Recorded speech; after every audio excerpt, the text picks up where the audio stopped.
Hi everyone, this is Axel from Dream Sanctuary, and I'm back with Zaun for another episode of Dream Dialogue. We're going to focus on the dream that's in the middle here in yellow, but there's quite a lot of personal context before and some things I would add at the end, so we might as well start straight away. So Zaun, thank you for being with me here. We've managed to organize this again, and I wanted to ask, how have you been since the previous episode, since the previous interpretation? How have you been digesting this? Mm-hmm. It was a good thing to sort of get your take on the dream, and then the amplification and that all of that sort of added to. I've been kind of having a strange past couple weeks. I think it's been a couple weeks, right? Yeah.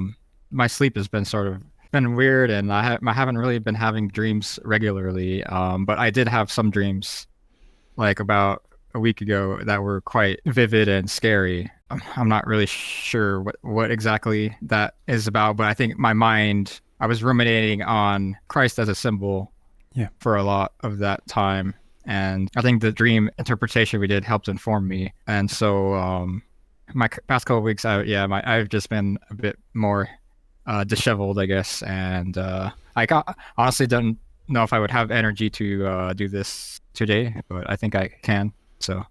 Okay. Yeah, I mean, what we're doing is quite unusual. As you know, you might be well prepared, but the way dreams appear in consciousness, it's always mysterious. So even if you suddenly have your foot in, the next few nights, you will lose your foot again. So now, on my end, once we finish that conversation, I'm trying to get a sense of continuity between those episodes. Once we finished that dream, I had a dream that was telling me I'd focused on the wrong things. Well, that's strange. And then thinking about this, it's like, yeah, I suppose I did focus on the wrong things. I focused a lot on visuals and conclusions, but I barely talked about how I came up with those conclusions, how I approach a dream. So this is something I want to remedy in this video. I've stripped down the visuals, and hopefully I would be more able to go into the process of how I come up with those conclusions. That's one of my goals.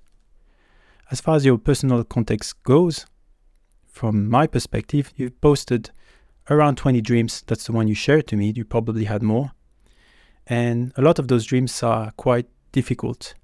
I mean, there's some that are easy, but they don't have much values being presented to people. And the one that are actually kind of meaty or interesting to work, they're usually difficult enough that I'm not 100% confident I can do them justice.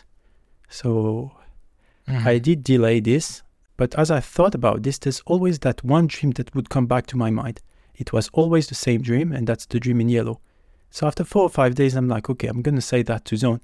Zaun, we need to talk about this dream. I had no idea what I was going to say, but I just had the feeling that this is the dream that wouldn't go away. And when something won't go away, the way I deal with that, something doesn't go away, that means I have to attend to it. I have to pay attention. I have to participate with it. So out of those 20 or so dreams, I've decided to pick 3 dreams that hopefully will help to contextualize this main dream. They're a bit easier as well, and so that will give me the opportunity to see how I work with dreams. Let's go through this first one. This is called the Indian Islamic Church, and you had this the 20 July. So what do I do when I get a dream like this? The first thing I do, simply enough, is to read through it.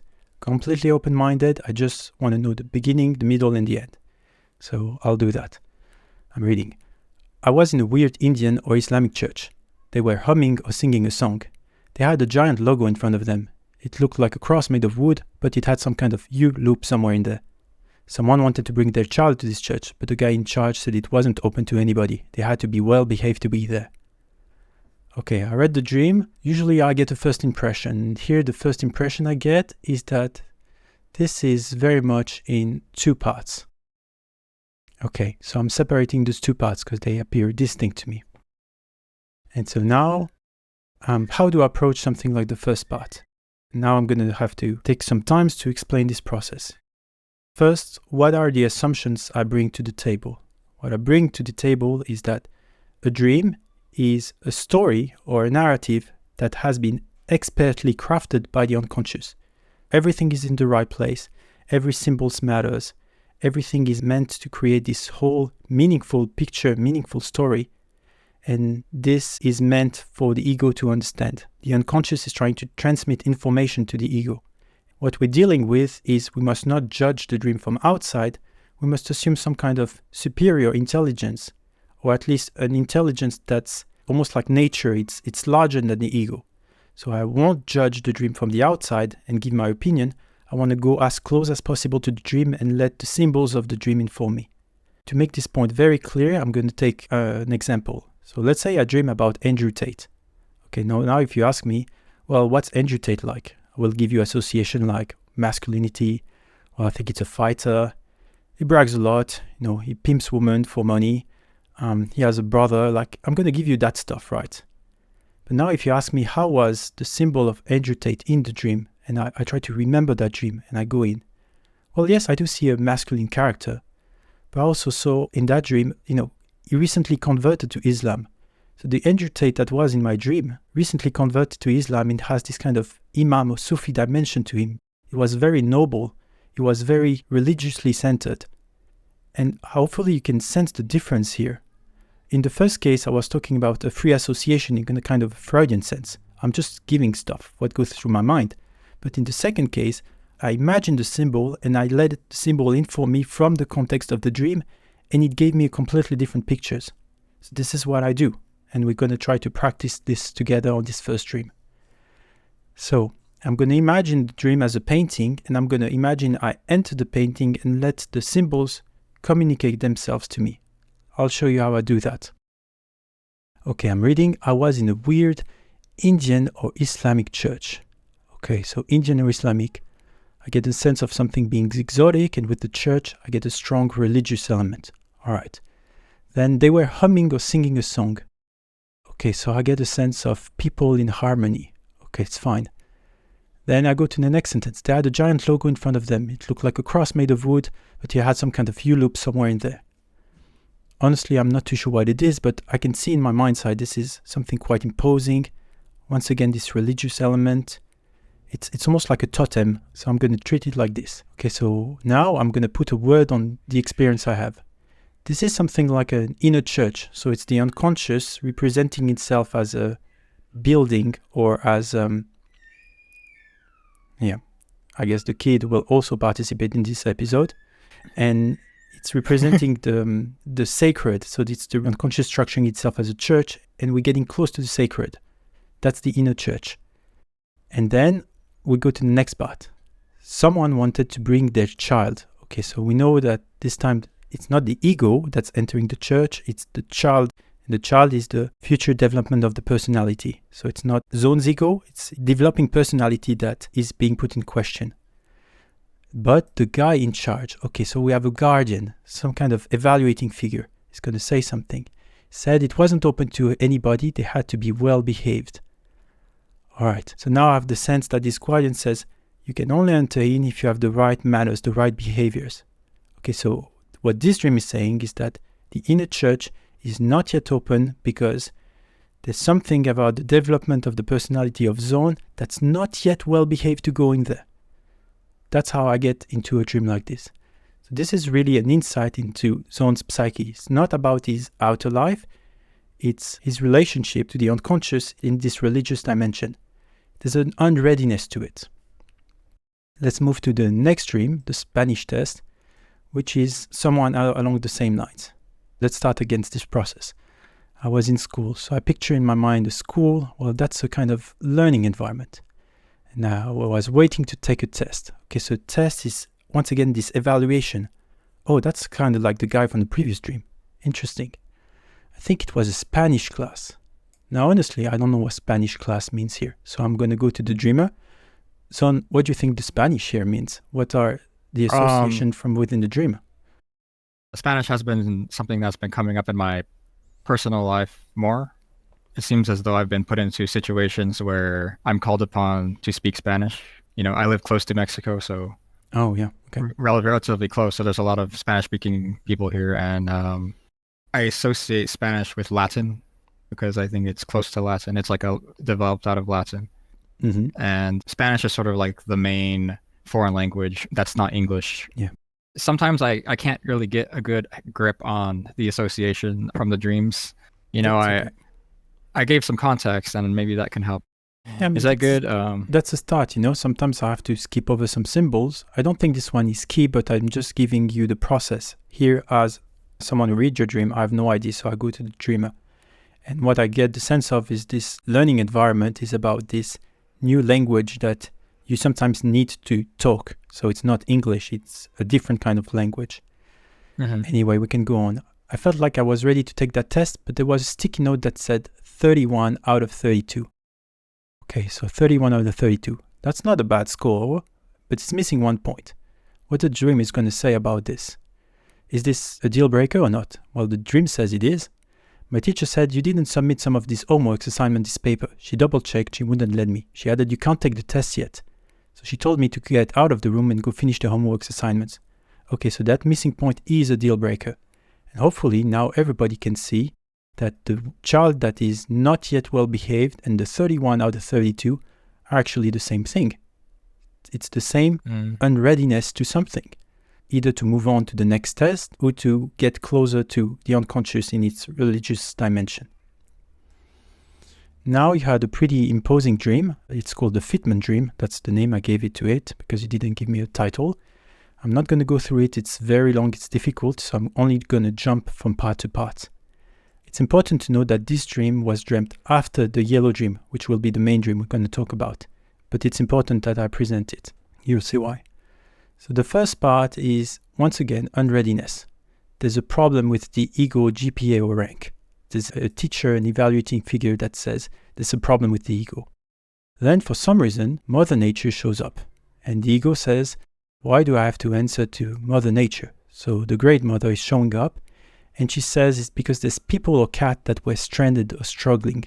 There's a struggle and the Great Mother wants to intervene. Next part, we have Buddha, or at least a statue of the Buddha, and Mary or the Pope. So we have two religious figures, and they were talking to each other about somebody here who was going to need a fitment, or something like that. They kept saying fitment, talking about fitment and about someone needing a fitment. So fitment is the main symbol of the dream here. I have my ideas of what this fitment is, but once again, I'll go to the dreamer first, because this is the key symbol, and it's a kind of strange word. So, Zaun, from the context of the dream, what does this fitment mean? It's like some kind of judgment or some sort of examination or something like this. It's this readiness, something like that. It was very strange for that particular word to show up. Yeah. It's like my ego isn't sculpted particularly well enough. There's maybe some discipline or something. I'm not sure that what the dream is trying to say. The image I got when I get close to that word is fitting, like clothes needing to be refitted, I think we're on the same thing. And the word I would use to describe those impressions and the associations you gave me is recalibration. There's a need for recalibrating someone. And then we discover what this fitment is. People can read it. That's the last part. The fitment is about you. So you experience something and it's an emotional roller coaster. You have confusion, you feel scared, you get to tears. So I'm going to summarize this dream, if you allow me.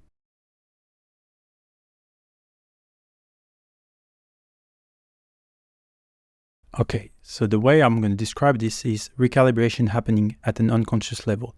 What I mean by that is a transformation has happened during the night. It happened unconsciously. And this transformation has a sense of fitment, which I qualify as a recalibration or something happening like that. I do have something to say, though, about that. Sure. I think what played a part in this dream was I had this moment before I was going to bed. There was like a moment where I asked myself was there anything I needed to attend to before bed or something like this.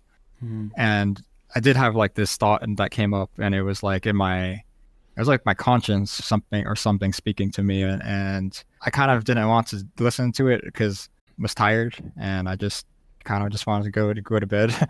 But it wanted me to write a poem, and then I was like, okay, I'll try writing it. And then I think I wrote a pretty good poem, and then I think that's what contributed to that ending part of the dream in particular, because I associate the conscience with Christ, because apparently there's like a strong association there, even in the Christian teachings. Like it's called the Aboriginal Vicar of Christ.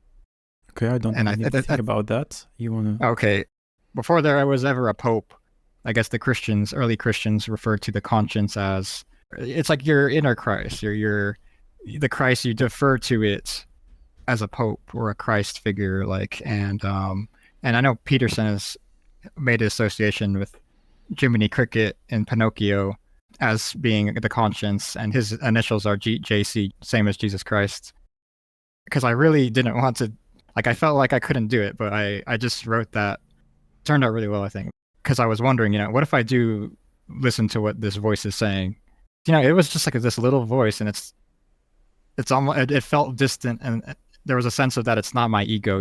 There's this feeling of distance from it, that it's some kind of part of me far away, but it's not me. It's like something that's related to me or something like that. I really think that was the reason the dream happened, and it was the ending of the dream was very surprising, and it was crazy to experience. Yeah, I mean, a dream like this, I don't want to spend too much time on it because it very much feels like an emotional transformation. It's something that you leave those dreams and then you wake up and something has slightly changed. There's not much else we can say about this. All right, we can go into the main dream. So that's the one I've been wanting to talk about, but how things are, it requires a bit of context beforehand. So this dream is titled The Missing Aspect of Christ. And you had it after the Spanish test in the Islamic Church, but before the fitment, and we'll see why this is relevant. I'm going to read through it. It's a bit boring, but we need to get to that part that's interesting. I was in a class, some kind of calculus class with differential equations. A black guy was sitting to my right and we were learning how to solve some problems together. The teacher was an older man showing how to solve this problem. Another student, who knew I wasn't doing well in the class, tried to help by pointing out how the teacher was solving this long equation by dividing every variable by 1,000 to get the numbers he needed. Then I was trying to add up these numbers together on a piece of paper. As I was writing down the quantities, I felt like asking this guy next to me if he had taken a probability class. Meanwhile, the students on my left asked the teacher if he saw his window sticker on his car. He seemed friendly with the teacher, and the teacher said that if he saw it, then he didn't mind it too much. It was like an atom. He said it was an anime sticker. Now this is the important part. Then, a new guy sat on my left and he started to go off on how anime symbolizes or contains the 4 missing aspects of Jesus Christ. Then he started talking about the Talmud. As he kept ranting, everybody was quiet. Finally, he mentioned Doki Doki Literature Club and he said how students should be focusing on that since it contained Monica. I think he was comparing Monica to these 4 missing aspects of Christ. Everyone was quiet for a bit after that, and then the teacher returned to the board with the initial problem and he just continued. I really wanted to talk to this guy, but this wasn't the right time or place yet to mention that kind of thing. I felt like I had to wait to talk to him. I woke up pretty soon after that. Okay, so this is a pretty long and difficult dream, and that's how your dreams are. I'm going to try to break it down in 3 parts. The first part goes something from here to here. Then I'm going to change color. Then it goes from here to here. And then the third part is the same. So what I'm seeing is that the first part and the third part is, this kind of class environment and learning how to solve calculus, differential equation. There's a teacher, try to do this math problem. There's some stuff going on, but it's the same class environment. Then there's the yellow part, which is an interruption. And you can feel there's a sense of urgency. There's a need to break out, to communicate something at large. Ranting off like this is an interruption and it feels important. Like you've got Jesus Christ, you've got the Talmud, you've got Monica, and this is compared to Christ. This is something serious happening here. But then what we read is that everyone was quiet and the teacher returned to the board with the initial problem and just continued. Okay, so what the dream is telling us is that this interruption has completely been dismissed out of consciousness. It's not been integrated, it's not been understood. It's like, oh, something happened. Let's move on. So this is what we're going to focus on this dream, is this interruption, because the dream is telling me this has not been processed by consciousness at all. It's been dismissed. It's been left on the side to focus back on the calculus class and the differential equation. So the last part that's interesting, where you said you had to wait to talk to him, something's not the right time or place. Well, this seems to me to be linked with this dream, the fitment dream. So maybe that the fitment has happened, the recalibration. Maybe it is right now the time to talk about this. Because the dream says the ego is interested, but it's not yet the time. So maybe you had to get the other dream, or at least an experience, until now we can come back to this dream. This is a hypothesis, but I think it's worth adding. Before we talk about the interruption, what's the bulk of this dream? Well, the bulk of this dream is I was in a class. Okay, learning environment once again. Calculus class with differential equation. What is that? Well, this is tricky to explain, but sometimes when you go in the group chat and you ask this kind of question. If the point of working with the unconscious is individuation, what's after that? If nothing is after, then doesn't that make individuation an ideal? I don't know about you, Zaun, or the audience. For me, this is a math problem at a symbolic level. If you're asking a math question, this is a differential equation. Differential equation is when you take the derivative to something, usually time. So you're kind of extracting the time dimension and you're asking this problem, and it's meant to be solved in a kind of mental way. It's a math problem. So that's what the dream is telling us, is that you are concerned with those math problems. And he even says that there's another student who knew I wasn't doing well in the class. So you're struggling with those questions. You ask them aloud and you're not exactly sure how to respond to them. And this is not what matters in the dream. What matters is this massive interruption, but I am worried that it's not being processed by consciousness. So I'm going to do my best to bring those elements to you, because I'm seeing a need from the unconscious to bring this to consciousness. You want to add something before we go there? There was a dream before that also had a window sticker. It's just like this fragment where my mom was berating my dad for needing to display the window sticker on the car. Right. Or wait. Sorry, my dad was berating. I wrote dad was berating my mom. I kind of didn't get the exact details, but I know that the sticker was there. And there was like an argument around the sticker between my parents, basically, whether it should be displayed or not. Yeah, I must be honest, I'm skipping over this part because when you have the atom, it's something irreducible. That's the most I get out of it. I'm skipping over it because, I'm doing my best to present this dream. We can't stop at every symbol. It's too difficult. I'm not sure which symbols you want to go with, but... Yeah, we're just going to go sentence by sentence. So the first sentence is, then a new guy, okay? So when I visualize this, a new guy is something new in consciousness. He sat on your left. Left is the direction of the unconscious, not of consciousness. And then he started to go off. So we have this sense of urgency. There's a bit of madness about it. I wrote enthusiastic, excited. Yes. Mm-hmm. Enthusiasm is to be motivated by the Spirit of God. There's something important here. I think we agree on that. And now here's a killer sentence. How anime symbolize or contains the four missing aspects of Jesus Christ. So what does that mean? Well, we have to assume that the unconscious knows what it's doing, because this is gibberish, but let's give it a go. So first, Zaun, what do you want to say about anime as a symbol within the dream? It's like life and brightness and energy, this sort of like high energy. And I'm pretty sure I had that, because anime, it's mentioned in dreams I have. The impression I get from this one is it's sort of pertaining to life in the best sense. When I say life, it's sort of like slice of life, anime, where there's this sort of just focus on these joyful moments of life, and there's like a brilliance to it. Those are my main associations. Perhaps femininity, for whatever reason, it seems as though there's this high prevalence of feminine protagonists. So is that good for that one? Well, for a thing like this, I remember some of the conversation we had, and you said you struck how anime is close to anima. And so that would be the direction I would say. It's like, what is animating anime? What is the spirit of anime? And this train of thought would lead me to say that anime is mostly a work of imagination. So if you're dealing with imagination, you are in the realm of human psychology, because anime is not something that happens in real life. What gives this brilliance or this cheerfulness or this energy is that it's not so much about real life, it's about something else. Anime is something like psychic contents. This is why I'm trying to articulate as effectively as I can. This appears to be the psyche in a story or dynamic aspect. And then you have the four missing aspects of Jesus Christ. So people who watch the previous video should notice immediately that the four missing aspects of Jesus Christ is the black cross from the previous dream. So it's the missing wholeness. When you read the number 4 in a dream, it's usually the entirety of something, because 4 is the totality, at least according to Jung. it's missing. So, that's the blackness. It's hidden from consciousness. And Jesus Christ is the self.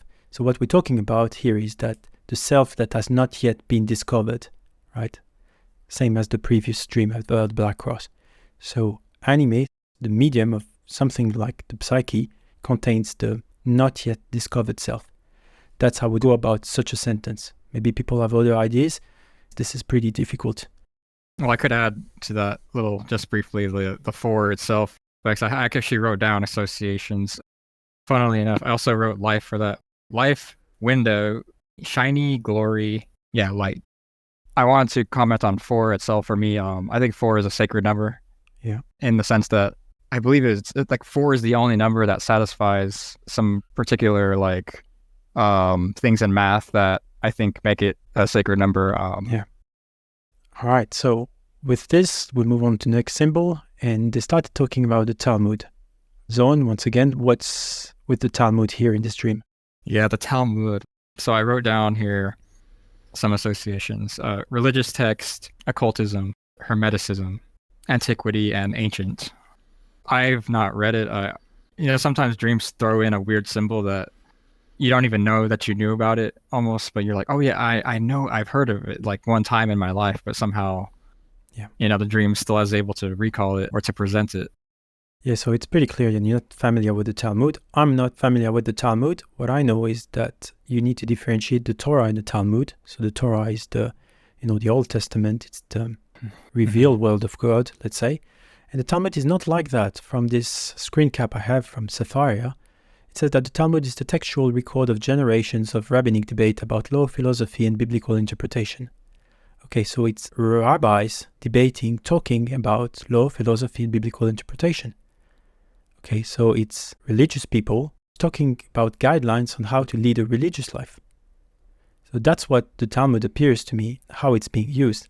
And the reason why it makes sense to go with this interpretation is that if you were to discover the 4 missing aspects of Jesus Christ, you would have to establish a way of living with the self, with the numinosum, with the unconscious.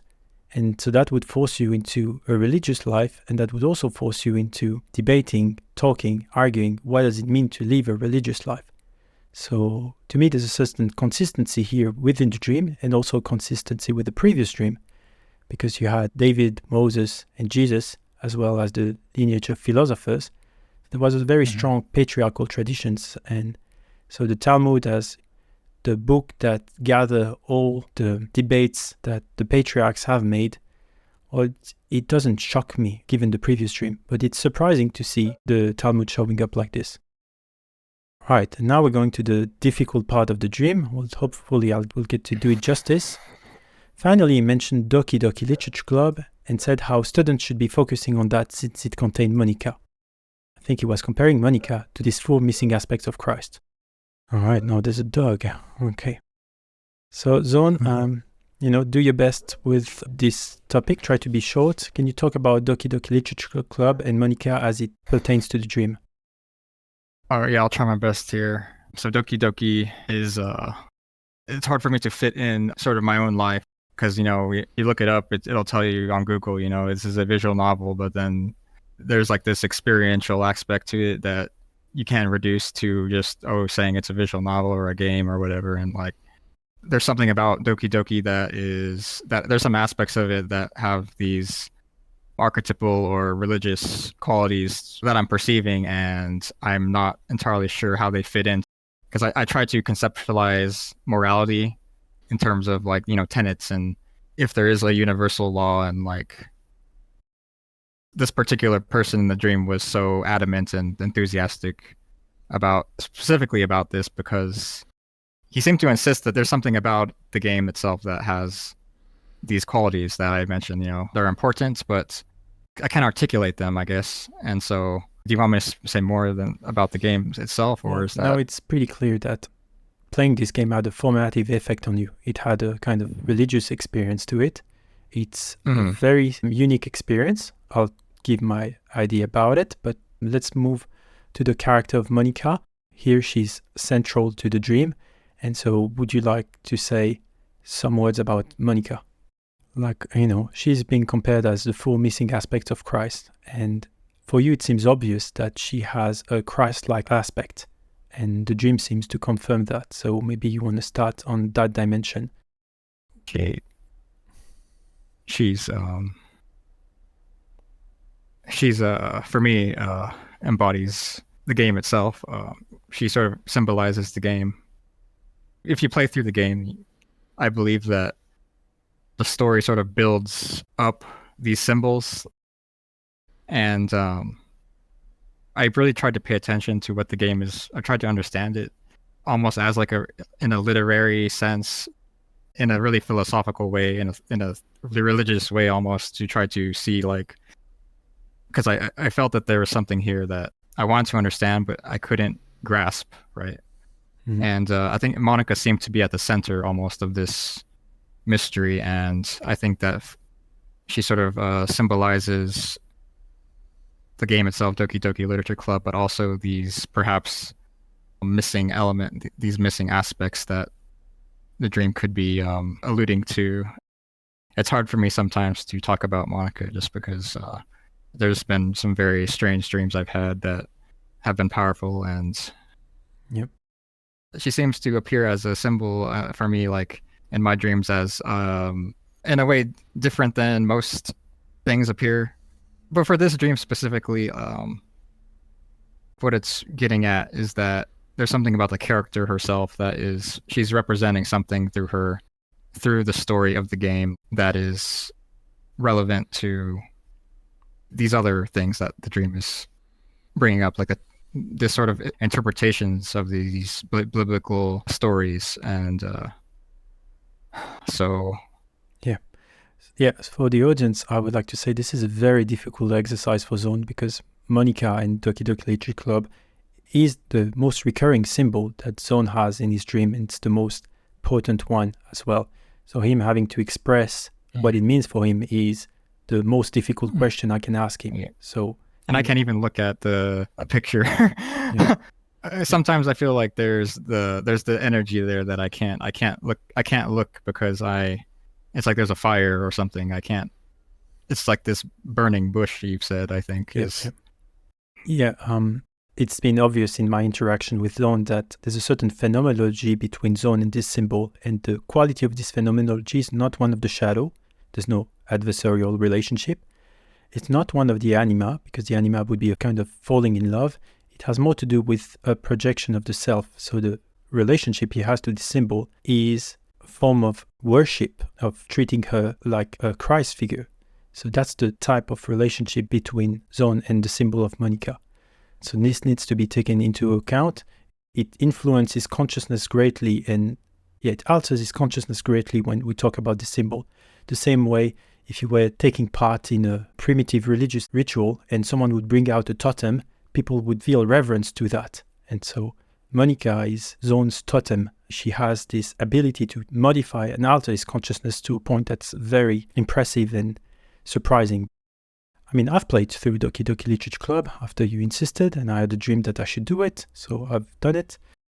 Doki Doki Literature Club is a visual novel, and it's interactive, so it's a branching story, and for every choice that you make, the story kind of modifies itself. But what's special about this experience is that there's a lot of breaking the fourth wall. So when you take decisions, there's glitches, there's change in visuals, something happens to the character, something moves back and forth. And so this whole digital ecosystem of the game feels like it's responding to the player in a way almost like it's conscious. And those changes have a sense of personality to them. They're not random, And this personality we discover in the game is very similar to the personality of Monica. So what makes Monica stands out as a symbol is that she is the game, and she's also the character in the game. So she's the container and she's the contained. She has this aspect to her that she's a universal being, so she's the universe and she's a being inside that universe.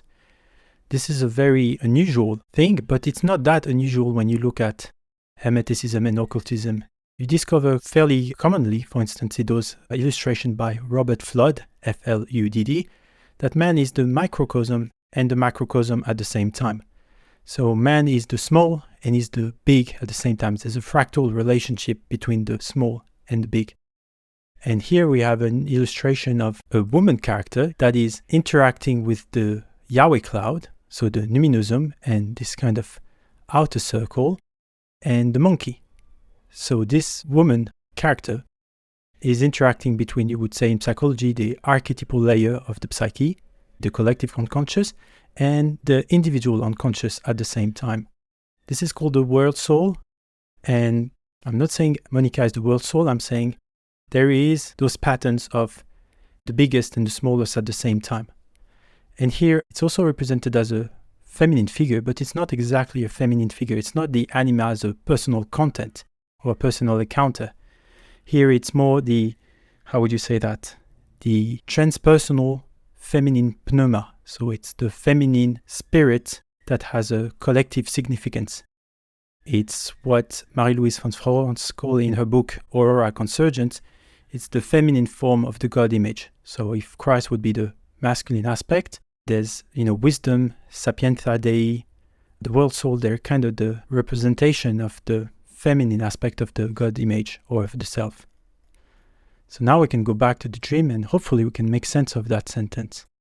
So I mentioned Doki Doki Literature Club. So Doki Doki Literature Club for me is the medium that contains Monica.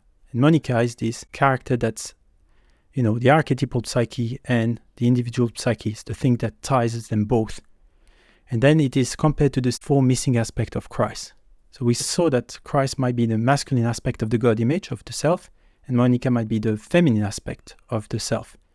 And the relationship between them is, if Zaun was to discover the self, he was to discover the four aspects of Christ, his missing wholeness, his wholeness that's not yet made conscious, he would likely discover this relationship between the macrocosm and the microcosm, between the individual psyche and the collective unconscious. And I believe this is, my best and honest shot at this dream. So I'll just go through the quick interpretation from front to finish. Zaun currently stuck with calculus and differential equation. Those are math problem, very mental problem, kind of logos question, what is, what at, and trying to answer that. And there's an interruption, there's a push, there's an enthusiastic push within the psyche that's, you should be focusing on anime and Jesus Christ, so the psyche and the self. And you should also focus on this dimension, Doki Doki Literature Club, so what contains Monica and this relationship between, let's say, the archetypal psyche and the individual psyche. But this has been dismissed, or at least the dream is telling us that it's been dismissed, but maybe it's now time to consider that. That would be my interpretation of this fairly difficult and lengthy dream. I'm asking you to react to that, Zaun, but this is once again a lot to stomach. React to the interpretation? Yeah. Can you see how this is an interruption that you might have to lean into? I mean, it's something I think about every day, is almost how much time do I need to put towards sort of these things, because I sort of go between different texts. Gospel of Thomas could just be Book of John, reading some other texts that are less known, or just reading about, trying to learn more about who Christ represents. And then also just anime is something that is not going to go away either. So, I had a dream a while ago where there was a woman in the backseat of my car, and she was, I couldn't see who it was, but she, it was dark outside, and she said, turn the temperature up to 140. And I didn't know this at the time, but somehow I had been going through these things called gematria, this form of numerology, and 140 is a number that you can type in on Gematrix, and you get Monica's name. You type in Monica's name and you get 140. And that's something, when I woke up from the dream, I didn't know I knew that. But after trying to work with the dream and think about it and try to feel into it and interpret it, I think I got that out of it. And that was just shocking to me. And I think the dream was trying to say then, try to focus on whatever the symbol of Monica is. I think I have had something happen to me, but I just don't know if I want to get into it. It's very stressful for me recently. My friend's dad is I would say he knows Jesus really well. And I talked to him, and he knows I'm going through some rough time right now. And it's almost like there's a part of me that wants to come out, but at the same time, there's a lot of pushback from how I see myself as I do, you know. Yeah. And it's rough. It seems like there's a compatibility issue or something, or there's going to be a lot of change that will happen if I do just get give into some of this whatever this part of me is that tied to what this dream is talking about, right? Yep, that's what the dream is talking about, is that it's easier to just continue the way you are, but there's a strong push, and this is what I'm trying to do, is I'm trying to get you that the unconscious is asking you to lean in that direction. And it's not watching anime, it's not playing Doki Doki Literature Club, it's something like discovering those elements, those psychological element that's linked to the self and linked with the character of Monica, which I have described as this feminine figure that's both the totality and the singular, and those two seems to be related.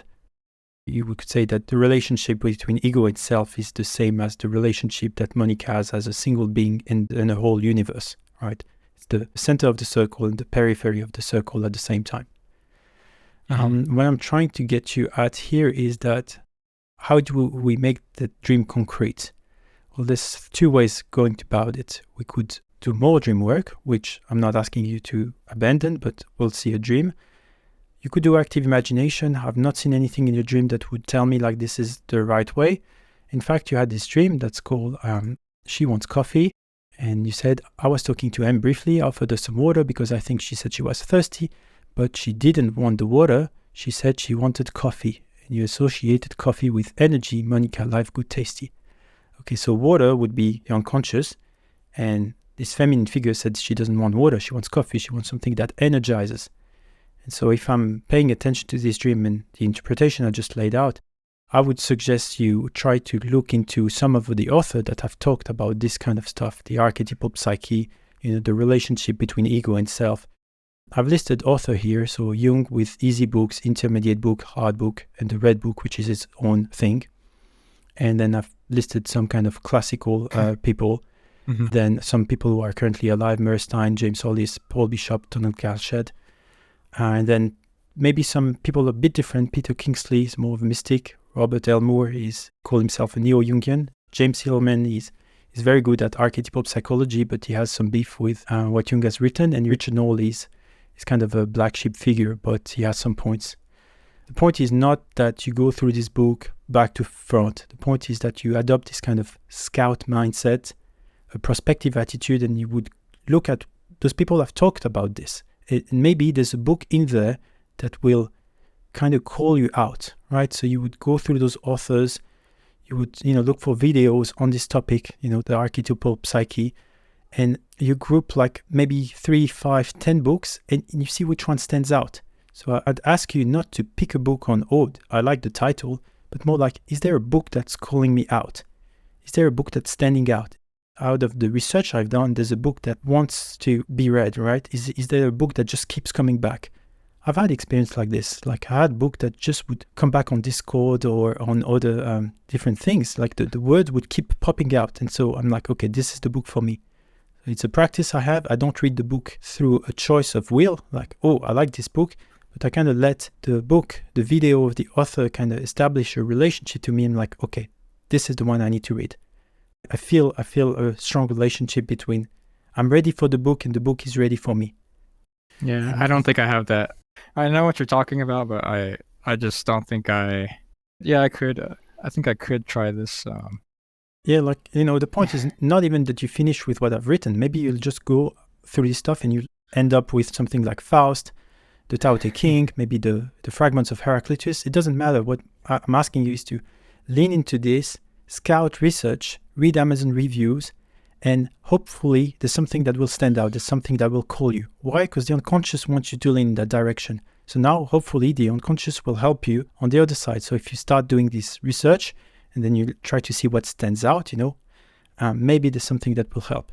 So what I'm trying to tell you is try to get coffee out of those authors, because I've read them. They're talking about this stuff. Maybe not all of them, maybe not all of their book, but we have to lean into this. And as you know, I've made a quite complex mind map that I will link in the comments below, that so people can explore them.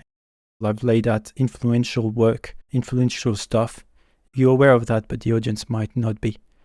Once again, the process is to explore and see if anything stands out. And it doesn't even matter that you end up with a Jung book. It doesn't matter. What it matters is you lean into the direction, and you, instead of dismissing and staying with, math problems, you try to get into these things. And because water is not currently accepted, I'm trying to suggest coffee. And by suggesting coffee, I'm suggesting this energizing thing that might be found in people who have talked about this stuff. This is a bet. I hope you understand that I'm trying to get you to make the dream concrete. The way I make mine, I told you, we talked about this little, the way I sort of make my dreams concrete. Usually, if it's a strong enough dream, I try to write a poem based on the dream that sort of fleshes it out. But I also try to commission art, and I think that's a way to, at least, I don't know if you would say that's the same thing, but I think it's a way to, there are certain artworks I have commissioned that I can go back and then I can look at it and be like, oh yeah, I remember this was from a dream I had, that this idea was not my idea, this was from the dream. And when I look at the art, it's like it reminds me, there's like a humbling feeling of I couldn't get this art without paying attention to the dream and engaging with. And I don't know if that engagement is the same level of engagement that you are asking for. Yeah, there's a criticism that Jung makes about this kind of endeavor, is that it remains too much at the level of aesthetics. So it's an aesthetic engagement, and in a way there's nothing wrong with it, but at the same problem, it doesn't get you to the coming into consciousness that's usually required. So that's the problem. It's good to engage with that in this art or poetry to kind of keep the feeling alive. That's good, but there's no coming into consciousness, and that's really hard, painful work. You can do that by yourself. As you can see, it's pretty difficult. And so sometimes it's good to refer to people to get those nuggets, those steps that would help you along the way. So that would be my suggestion is, you can keep doing the commission and the poetry, but where's the dimension where there's more coming into consciousness, right? When do you go past the aesthetic dimension of a dream? That would be the question to think about. Okay. All right. This was intensely personal for Zaun. So now I would like to take some time for the viewer who has managed to get up to here. What I've been trying to do in this dream is what Marie-Louise and Franz called the rehabilitation of the feeling function. I try to show how I do dream interpretation from feeling close to the dream, to stay with the symbol, and how I'm let myself be informed not at a mental level, but my whole sense. It's a subtle sense. Maybe it's intuition, but I really do feel it. So this feeling is what then I try to articulate, and that's when I switch from, let's say, eros to logos. It's when I switch from feeling into thinking. And also with the book selection, I'm trying to reintroduce the concept of relationship. So I don't pick book that I want. I try to figure out a relationship between the book and myself, and I pick the book where that relationship is activated, where the book stands out to me. Or here, how I picked the dream. I picked the dream because the dream kept coming back, so I paid attention to it.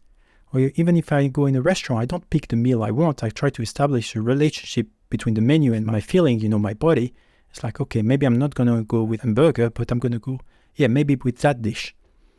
And so what I'm trying to bring back to people's attention in this video is how I've been doing that, how I'm trying to reintroduce the concept of relationship, what Jung calls eros, and what's depending on the feeling function, into the way I experience or I process information. There's no words that's important enough, like it's essential, it's a question of life and death to reintroduce this relationship element and not just stay on the logos dimension. And I've done my best to do that, and I will encourage people to read this paper. So C.G. Jung's Rehabilitation of the Feeling Function in Our Civilization by Marie-Louise von Franz.